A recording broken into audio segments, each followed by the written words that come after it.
Hello guys, welcome back to my channel. So in this video I'll be answering another frequently asked question on the use of the TI-84 plus scientific calculator for SAT maths. So this question says or goes like this. It says, can I solve quadratic equations with the TI-84? The honest answer to this question is yes.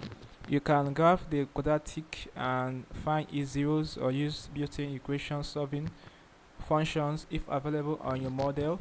Okay, so guys, uh, to show you quickly how to do this, you just have to come and watch this my video on it. Let me show you. When you come to playlists,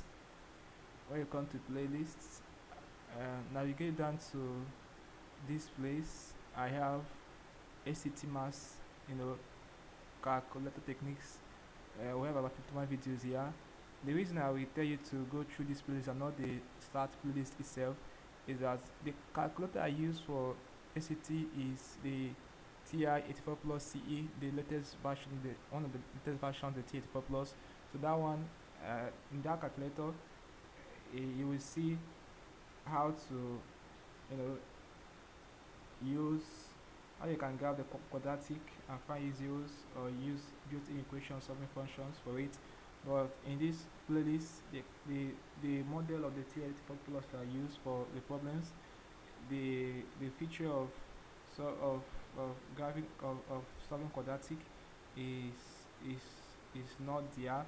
Though there is another way you can still solve it apart from that particular feature not being available. There is still another way I showed how you can do it. Just guys, just take your time. Either you go through this playlist or you go to this playlist. Just compare the two of the methods I use in the SAT and math playlist and the ACT math playlist. Depending on the one that you find more, you know, easy to grab, go with it and you'll be fine. Okay, so come to this place, go through this start playlist or go through this one. You'll find solution to your problem and you'll be glad you did.